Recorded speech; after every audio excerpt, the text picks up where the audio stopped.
Hello everyone. आज हम matrix theory book start करने वाले हैं। तो आइए देखते हैं मैट्रिक्स थ्योरी बुक में क्या क्या है। तो सबसे पहले हम स्टार्ट करते हैं इंट्रोडक्शन ऑफ मैट्रिसेस। तो मैट्रिक्स थ्योरी आप लोग ऑलरेडी इंटरमीडिएट में पढ़ चुके हैं। इंटरमीडिएट में आपने आव्यूह पढ़ा होगा। आव्यूह, इसे हिंदी में आव्यूह बोलते हैं और इंग्लिश में मैट्रिक्स बोलते हैं। तो इंट्रोडक्शन ऑफ मैट्रिक्स देखते हैं कि मैट्रिक्स क्या होता है।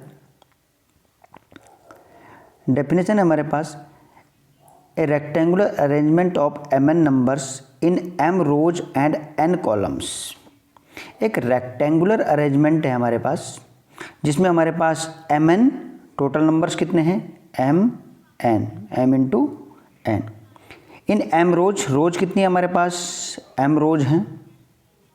एंड कॉलम्स कितने हैं हमारे पास, n कॉलम्स हैं। क्लियर। जो हमारे पास वर्टिकल होता है वो हमारे पास कॉलम होते हैं, आप लोग ऑलरेडी जानते हैं। और जो हमारे पास हॉरिजॉन्टल होता है वो हमारे पास यानी क्षैतिज में जो होता है वो हमारे पास रोज होती हैं।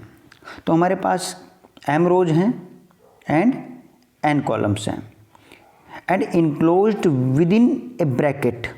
और जो ये हमारे पास mn नंबर्स हैं जिन्हें हम m रोज और n कॉलम्स में अरेंज कर रहे हैं, उन्हें यदि हम किसी ब्रैकेट के अंदर, एक रेक्टेंगुलर ब्रैकेट के अंदर यदि हम एनक्लोज्ड कर दें तो हमारे पास एक मैट्रिक्स बन जाता है। We shall denote matrices by capital letters. Matrix को हम डिनोट करेंगे यानी कि इसको जो रिप्रेजेंट करने का तरीका है हमारे पास, हम कैपिटल लेटर्स से रिप्रेजेंट करते हैं, यानी capital A, capital B, capital C। इससे आप लोग मैट्रिक्स को रिप्रेजेंट करेंगे। जैसे फॉर एग्जांपल हमने कहा हमारे पास 2 रोज हैं, यानी नंबर ऑफ रोज कितनी है 2, और नंबर ऑफ कॉलम्स हमने ले लिए 3, यानी कॉलम्स हमारे पास हैं 3। क्लियर। तो हमारे पास 2 रोज हैं, 3 कॉलम्स हैं, तो टोटल नंबर ऑफ एलिमेंट्स कितने हो जाएंगे, यानी कि नंबर्स कितने हो जाएंगे, इन दोनों का मल्टीपल कर दीजिए, यानी कि 2 इंटू 3 यानी कि 6 नंबर्स। तो 6 नंबर्स को हम अरेंज करेंगे 2 रोज में, यानी कि हम लिख सकते हैं जैसे 2, 3, 4 और 5, 7, 8। तो हमारे पास 6 नंबर्स को हमने 2 रोज और 3 कॉलम्स में अरेंज कर दिया और इस अरेंजमेंट को हमने एक ब्रैकेट के से इनक्लोज्ड कर दिया, तो हमारे पास एक मैट्रिक्स बन जाएगा। जैसे फॉर एग्जांपल हमने दिया हुआ है, हम लिख सकते हैं, यहाँ पर दिखाया गया है कैपिटल A। डिनोट करेंगे, किसी भी मैट्रिक्स को डिनोट हम करते हैं कैपिटल लेटर से। कैपिटल A इक्वल्स टू, अब मैट्रिक्स के जो एलिमेंट हैं यानी जो हमारे पास रोज और कॉलम्स में जो हमारे पास नंबर्स लिखे होंगे वो हमारे पास एलिमेंट्स होते हैं मैट्रिक्स के। तो एलिमेंट्स को कैसे दिखाते हैं हम, ये हमने कोई मैट्रिक्स बनाया, इसके फर्स्ट एलिमेंट को आप लोग ऑलरेडी पढ़ चुके हैं इंटरमीडिएट में, हम कहते हैं A11, यानी कि जो इसका पहला सफिक्स होगा हमारे पास यानी 1, ये हमारे पास रो को रिप्रेजेंट करेगा और ये सेकेंड वाला हमारे पास कॉलम को रिप्रेजेंट करेगा, यानी कि फर्स्ट एलिमेंट को दिखाते हैं हम A11, सेकेंड एलिमेंट को हम दिखा देंगे A12, इसी प्रकार A13, ऐसे सो ऑन A1n। क्लियर। ऐसे ही हमारे पास सेकेंड रो के एलिमेंट्स को दिखाएंगे। सेकेंड रो के एलिमेंट्स को आप कैसे दिखाएंगे, A2 यानी सेकेंड रो है हमारे पास और फर्स्ट कॉलम यानी A21। इसके सेकेंड एलिमेंट को कैसे दिखाएंगे, A22 यानी कि second row second column. Third element को कैसे दिखाएंगे हम, A23 यानी कि सेकेंड रो थर्ड कॉलम। इस टाइप से हम नंबर्स को दिखाते हैं। इसी टाइप से हम आगे बढ़ते जाएंगे तो लास्ट में हमारे पास कितनी रो है, हमारे पास m रोज। इस वाले मैट्रिक्स में कितनी रोज दिखाई गई हैं, यहाँ हमारे पास नंबर ऑफ रोज हैं यानी कि m रो हैं और n कॉलम्स हैं। क्लियर। यानी कि m रोज n कॉलम्स, यानी m रोज और n कॉलम्स में हम नंबर्स को डिस्ट्रीब्यूट कर रहे हैं। तो यहाँ पर हमारे पास mth रो है हमारे पास, यानी mवें नंबर की रो के एलिमेंट्स क्या होंगे, यानी कि इसका एलिमेंट पहला क्या बनेगा, a कितने नंबर की रो है, m, यानी am1। देखो फर्स्ट एलिमेंट am1, क्लियर, यानी कि mवीं रो और फर्स्ट कॉलम। इसी प्रकार दूसरा एलिमेंट कैसे दिखाएंगे, रो तो mवी है हमारे पास, mth row and second column, यानी am2 से। इसी प्रकार सो ऑन, लास्ट में हमारे पास mth रो है और ये m है यहाँ पर, mth रो है और nth कॉलम, यानी कि amn। यहाँ पर आपको दिखाई देगा, इस वाले में आप देख सकते हैं कि फर्स्ट एलिमेंट को a11, a12, a1n, यानी कि फर्स्ट रो के एलिमेंट्स ये हो जाएंगे हमारे पास। इसी प्रकार सेकंड रो के एलिमेंट क्या दिखाएंगे आप, a21, a22, a23 so on a2n, क्योंकि हमारे पास नंबर ऑफ कॉलम्स कितने हैं, n हैं। इसी प्रकार से mth रो की बात करते हैं तो फर्स्ट रो यानी mth row and first column तो am1, इसी प्रकार am2 and so on mth row and nth column यानी amn। इस टाइप से आप इसको किसी भी मैट्रिक्स को डिनोट कर सकते हैं। इसी को हम क्या लिख सकते हैं, देखिए मैट्रिक्स के, हमारे पास मैट्रिक्स को आपने ऐसे राउंड ब्रैकेट में दिखा दिया और इसके जो नंबर्स हैं, नंबर्स को आप सिंबॉलिकल फॉर्म में जब दिखाएंगे तो AIJ की फॉर्म में दिखाएंगे। आई वाला क्या है हमारे पास, रो को शो कर रहा है और J कॉलम को शो कर रहा है हमारे पास, यानी AIJ, यानी I यानी कि जैसे हमने 1 लिया, I = 1 यानी कि फर्स्ट रो, ठीक है, J बदलता जाएगा हमारे पास, यानी first column, second column, third column, fourth column, nth column. और हमारे पास बाहर जो आ जाएगा हमारे पास इनका number of rose into number of columns, clear. ये हमारे पास ऑर्डर होता है, ऑर्डर ऑफ मैट्रिक्स क्या हो जाएगा, m × n, clear. A is a matrix of order m/n। तो मैट्रिक्स का ऑर्डर क्या होता है, number of rose into number of column. जैसे सपोज कि एक छोटा सा हम मैट्रिक्स ले लेते हैं जिसके एलिमेंट्स हैं 2, 4, 5 एंड 7, ठीक। इसमें अभी दिखाई दे रहा है फर्स्ट रो, सेकंड रो और फर्स्ट कॉलम, सेकंड कॉलम, यानी कि 2 रो हैं हमारे पास और 2 ही हमारे पास कॉलम्स हैं। तो मैट्रिक्स का ऑर्डर कितना हो जाएगा, 2 × 2, 2/2 का हमारे पास मैट्रिक्स है, ठीक है। यानी कि A इज ए मैट्रिक्स, यहाँ पर हमारे पास m रो हैं और n कॉलम्स हैं, तो A is a matrix of order m/n। ith row, jth column element of the matrix denoted by, यानी ith रो AIJ किस एलिमेंट को डिनोट करेगा, ith रो और jth कॉलम पे जो एलिमेंट होगा हमारे पास। जैसे हमने कहा थर्ड रो है और फोर्थ कॉलम है, तो उस एलिमेंट को A3, 4 से आप डिनोट करेंगे, यानी कि third row and fourth column पे जो एलिमेंट होगा हमारे पास। A matrix is not just a collection of elements but every element has assigned a definite position in a particular row and column. ये केवल हमारे पास मैट्रिक्स जो है is not just a collection of elements, elements का केवल collection ही नहीं है, but every element has assigned definite position, प्रत्येक एलिमेंट की एक डेफिनेट पोजीशन होगी इन ए पर्टिकुलर रो में एंड कॉलम में। तो ये डेफिनेशन ऑलरेडी आप लोग इंटरमीडिएट में पढ़ चुके हैं, तो आप लोग चाहें तो इंटरमीडिएट की बुक में इसे देख सकते हैं। इसके बाद देखते हैं some special types of matrices, कि मैट्रिसेस के स्पेशल टाइप्स क्या क्या होते हैं। तो फर्स्ट है हमारे पास, फर्स्ट जैसे हम देख लेते हैं, यहाँ पर तो स्क्वायर मैट्रिक्स लिखा है, तो मैं आपको थोड़ा सा बताना चाहूँगा कि फर्स्ट हम लेते हैं यहाँ पर एक रेक्टेंगुलर मैट्रिक्स। चाहो तो आप लोग नोट कर सकते हैं या किसी आपकी इंटरमीडिएट की बुक में मिल जाएगा, रेक्टेंगुलर मैट्रिक्स। तो रेक्टेंगुलर मैट्रिक्स क्या होता है, रेक्टेंगुलर मैट्रिक्स को हम सिंपल लैंग्वेज में देखते हैं, number of rows, number short में लिख देते हैं, number of rows is not equal to number of columns. यदि किसी मैट्रिक्स में number of rows and number of columns equal नहीं है तो हम क्या कहेंगे, कैसा मैट्रिक्स होगा, रेक्टेंगुलर मैट्रिक्स होगा। यानी कि जैसे हमारे पास कोई मैट्रिक्स हमारे पास, जैसे फॉर एग्जांपल हम ले लेते हैं 2 4 6 और यहाँ पर 2 4 6 हो गया, यहाँ पर 3 2 1। तो यहाँ पर देखते हैं, सबसे पहले नंबर ऑफ रोज देख लेते हैं। तो नंबर ऑफ रोज कितनी है, यहाँ पर रो है हमारे पास 2 एंड कॉलम है 3। तो नंबर ऑफ रोज 2 हैं और नंबर ऑफ कॉलम्स 3 हैं, दोनों इक्वल नहीं हैं, तो हम इसे कैसा मैट्रिक्स कहेंगे, रेक्टेंगुलर मैट्रिक्स। क्लियर। अब आप लोग इसे इंग्लिश में ही ध्यान रखेंगे, rectangular matrix where number of rows is not equal to number of columns.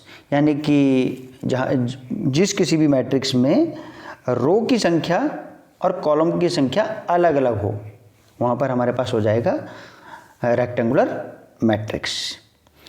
इसी टाइप से नेक्स्ट मैट्रिक्स देखते हैं हम, स्क्वायर मैट्रिक्स। स्क्वायर मैट्रिक्स कौन सा होने वाला है, स्क्वायर मैट्रिक्स होता है हमारे पास where number of rows equals to number of columns. यदि हमारे पास number of rows equals to number of columns हो जाए, यानी कि नंबर ऑफ रोज और नंबर ऑफ कॉलम्स क्या हो जाएंगी, इक्वल हो जाएंगी, तो उस मैट्रिक्स को हम कहेंगे स्क्वायर मैट्रिक्स। यानी कि रो की संख्या और कॉलम्स की संख्या क्या होगी, बराबर होगी। जैसे फॉर एग्जांपल है हमारे पास दिया हुआ, देखो डेफिनेशन देख लेते हैं, a matrix in which number of rows are equals to the number of columns is called square matrix. Example देख लेते हैं, ये हमारा मैट्रिक्स लिया, इसमें हमारे पास नंबर ऑफ रोज कितनी है, आपको दिखाई दे रहा है 3, और नंबर ऑफ कॉलम्स भी कितना है 3, यानी 3/3 का मैट्रिक्स है। यानी कि नंबर ऑफ रोज और नंबर ऑफ कॉलम्स क्या है, इक्वल है। तो कैसा मैट्रिक्स हो गया हमारे पास, स्क्वायर मैट्रिक्स। इसी प्रकार से मैट्रिक्स बी भी क्या हो जाएगा हमारे पास, स्क्वायर मैट्रिक्स।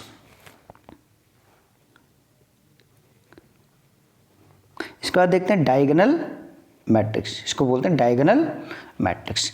डायगोनल का जो हिंदी मीनिंग होता है, डायगोनल मीन्स विकर्ण, ये इसे हिंदी में विकर्ण अवयव बोलते हैं। आप लोग ऑलरेडी इंटरमीडिएट में पढ़ चुके हैं, लेकिन हिंदी का हम कम से कम यूज करेंगे, यहाँ पर हम इंग्लिश में ही समझेंगे डायगोनल मैट्रिक्स। अब डायगोनल मैट्रिक्स क्या होता है, तो डायगोनल मैट्रिक्स होने के लिए मैट्रिक्स का हमने 2 टाइप के मैट्रिक्स अभी पढ़े। एक पढ़ा है rectangular matrix where number of rows is not equals to number of columns, और स्क्वायर मैट्रिक्स है where number of rows equals to number of columns.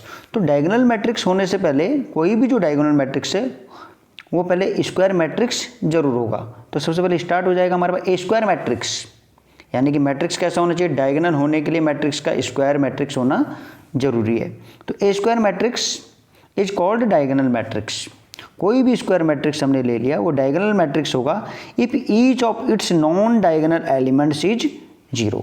देखो पॉइंट देखते हैं, कोई भी square matrix is called a diagonal matrix if each of its non diagonal. अब देखो diagonal मैंने क्या कहा, डायगोनल मीन्स विकर्ण, यानी कि ये जो बना हमारे पास, ठीक। डायगोनल मैट्रिक्स का मतलब है कि जो भी मैट्रिक्स हमारे पास है, जो भी स्क्वायर मैट्रिक्स है, उसके केवल डायगोनल में ही एंट्रीज होंगी, बाकी सभी एंट्रीज क्या होंगी, 0। बाकी सभी क्या होंगी, 0 होंगी, और केवल डायगोनल में ही हमारे पास एलिमेंट्स होंगे, नॉन जीरो एलिमेंट्स हो सकते हैं। क्लियर। यानी डायगोनल के अलावा जितने भी नॉन डायगोनल एंट्रीज होंगी वो क्या हो जाएंगी, 0। बाकी यहाँ पर कुछ भी हो सकता है, सपोज किया 1 2 3 4, यहाँ पर कुछ भी हो सकता है डायगोनल मैट्रिक्स में, लेकिन जो नॉन डायगोनल एंट्रीज हैं वो सभी क्या होंगी, 0। जैसे हमने कहा 1 2 3, एक मैट्रिक्स लिया, यहाँ पर 0 0, यहाँ पर 0, यहाँ पर 0, यहाँ पर 0, यहाँ पर 0। तो 1 2 3 केवल डायगोनल एंट्रीज हैं, और नॉन डायगोनल एंट्रीज हमें क्या ध्यान देना है, नॉन डायगोनल एंट्रीज क्या हो जाएंगी, 0 हो जाएंगी। क्लियर। तो ये हो जाएगा हमारे पास डायगोनल मैट्रिक्स जो एग्जाम्पल है हमारे पास, इसको हम सिंबॉलिकल फॉर्म में कैसे लिख सकते हैं। सिंबॉलिकल फॉर्म का मतलब है, जैसे हमने कहा सिंपल हम लेते हैं A11 A12 A13। देखो मैट्रिक्स को इस टाइप से सिंबॉलिक फॉर्म में आप लोगों को लिखना जरूर आना चाहिए। A21 A22 A23, यहाँ पर थर्ड रो में लिख लेते हैं A31 A32 और A33।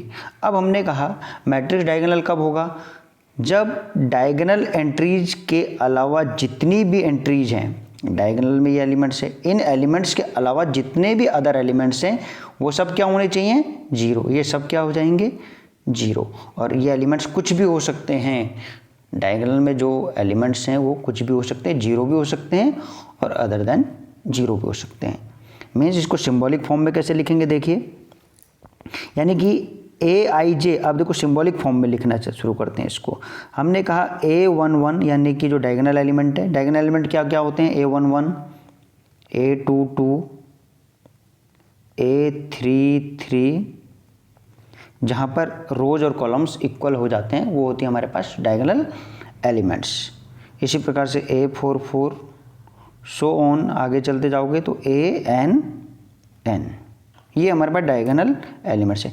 इनके अलावा जो भी एलिमेंट्स होंगे, यानी कि A12 other element A12 A13 so on, सब क्या होंगे, जीरो। इसी प्रकार से A21 A23 डायगोनल के अलावा ये भी क्या होंगे, जीरो। यानी डायगोनल के अलावा जो भी एंट्रीज होंगी वो सब क्या होंगी, जीरो होंगी। तो यहाँ पर देखते हैं दैट इज, यानी कि Aij, अब Aij की फॉर्म में लिखते हैं Aij इक्वल्स टू क्या हो जाएगा, जीरो, व्हेन, यानी इफ, यदि I is not equals to j। इसको सिंबॉलिक फॉर्म में हमने ऐसे लिख लेना है, क्लियर। एंड एटलीस्ट, और हमारे पास नॉन डायगोनल जो डायगोनल एलिमेंट्स है उसमें at least one diagonal element is not equal to zero होना चाहिए।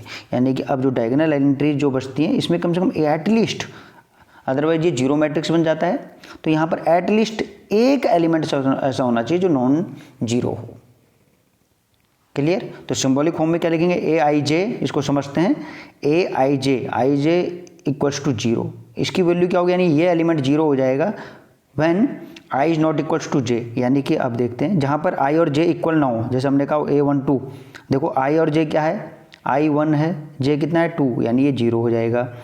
A13 भी क्या हो जाएगा, जीरो हो जाएगा। A23 भी क्या हो जाएगा, जीरो हो जाएगा। बट A11 जहाँ पर इक्वल हो गए, देखो अब A11 A22 A33, ये हमारे पास इनमें से एटलीस्ट एक, कम से कम एक जो डायगोनल एलिमेंट है वो होना चाहिए नॉट इक्वल्स टू जीरो। इनमें से 2 जीरो हो सकते हैं, 3 जीरो हो सकते हैं, 4 जीरो हो सकते हैं, लेकिन कम से कम एक नॉन डायगोनल एलिमेंट, एक डायगोनल एलिमेंट ऐसा होना चाहिए जो जीरो नहीं होगा। जैसे फॉर एग्जांपल देख लीजिए, ये हमारे पास डायगोनल मैट्रिक्स का एग्जांपल है, ये भी हमारे पास डायगोनल मैट्रिक्स का एग्जांपल है। देखिए इसमें केवल डायगोनल में एंट्रीज हैं, केवल डायगोनल में एंट्रीज हैं, और नॉन डायगोनल एलिमेंट्स कैसे हैं हमारे पास, जीरो। क्लियर। सिंबॉलिक फॉर्म में आप लोगों को इसको याद रखना है, क्लियर। इसी प्रकार से हमारे पास आइडेंटिटी मैट्रिक्स है। आइडेंटिटी मैट्रिक्स का मतलब है आइडेंटिटी मैट्रिक्स। अब आइडेंटिटी मैट्रिक्स को समझते हैं।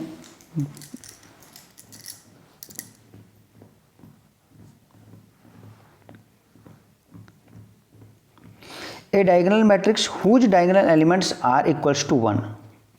अब देखिए हमने जब डायगोनल मैट्रिक्स को पढ़ा तो डायगोनल मैट्रिक्स सबसे पहले क्या होना चाहिए, स्क्वायर मैट्रिक्स होना चाहिए, और केवल डायगोनल में ही एंट्रीज होनी चाहिए। नॉन डायगोनल एंट्रीज कैसी होनी चाहिए हमारे पास, जीरो होनी चाहिए। इसके बाद चलते हैं आइडेंटिटी मैट्रिक्स में। आइडेंटिटी मैट्रिक्स कब बनेगा, तो आइडेंटिटी मैट्रिक्स होने से पहले उसे डायगोनल मैट्रिक्स होना जरूरी है। तो सबसे पहले तो एक डायगोनल मैट्रिक्स बना लीजिए। अब डायगोनल मैट्रिक्स हमें मालूम है केवल हमारे पास डायगोनल में एलिमेंट्स होंगे और यहाँ क्या होंगे, जीरो। क्लियर। अब जो डायगोनल के एलिमेंट्स हमारे पास, यहाँ पर कोई भी बाउंडेशन नहीं थी, डायगोनल का एलिमेंट्स कुछ भी हो सकता है, 1 2 3 4 5, कोई भी नंबर हो सकता है डायगोनल के एलिमेंट्स। लेकिन यहाँ पर यदि हमारे पास आइडेंटिटी मैट्रिक्स है, यानी कि डायगोनल का एलिमेंट्स क्या होना चाहिए, 1। यदि डायगोनल का एलिमेंट्स हम 1 कर दें तो हमारे पास ये बन जाएगा आइडेंटिटी मैट्रिक्स। इसको सिंबलिक में देखिए, a diagonal matrix whose diagonal elements are equals to 1, जिसके डायगोनल एलिमेंट्स क्या हो जाएंगे, 1, इज कॉल्ड आइडेंटिटी मैट्रिक्स। और आइडेंटिटी मैट्रिक्स को डिनोट करने का तरीका आई से डिनोट करते हैं। और जो n दिखा है हमारे पास, यानी कि अगर n रो और n कॉलम है, यानी n ऑर्डर का है तो in लिख देंगे, 3 ऑर्डर का है तो i3 लिख दोगे, 4 ऑर्डर का है तो i4 लिख दोगे। ये इसको डिनोट करने का तरीका है, दैट इज ए आई जे। अब ए आई जे के सिंबल के फॉर्म में लिखते हैं हम कि ए आई जे, हमें पता लग गया कि हमारे पास जब A11, A22, A33 यानी डायगोनल एलिमेंट्स क्या होगा, 1 होगा। इसका मतलब जब i इक्वल्स टू जे होगा, यानी A11, तो इसकी वैल्यू क्या हो जाएगी, 1 हो जाएगी। क्लियर, ये आपको दिखाई दे रहा है। If i equals to j तो क्या हो गया, 1। और if i is not equals to j हो जाएगा तो ये क्या हो जाता है, 0। यानी कि ये होता है डायगोनल एलिमेंट और ये होता है नॉन डायगोनल एलिमेंट जब i is not equals to J. Clear, इसी टाइप से हम दिखा सकते हैं I3, यहाँ पर I3 को दिखा रखा है, यानी कि 3x3 का आइडेंटिटी मैट्रिक्स। I2 का मतलब है 2x2 का आइडेंटिटी मैट्रिक्स। क्लियर, इसी टाइप से हम अपर ट्रायंगुलर मैट्रिक्स पढ़ेंगे, लोअर ट्रायंगुलर मैट्रिक्स पढ़ेंगे। आप लोग इंटरमीडिएट की बुक से थोड़ा बहुत स्टडी कर लीजिए, और किसी भी बच्चे के पास यदि बुक्स हो तो उसका PDF मुझे सेंड कर देंगे। Okay, thank you.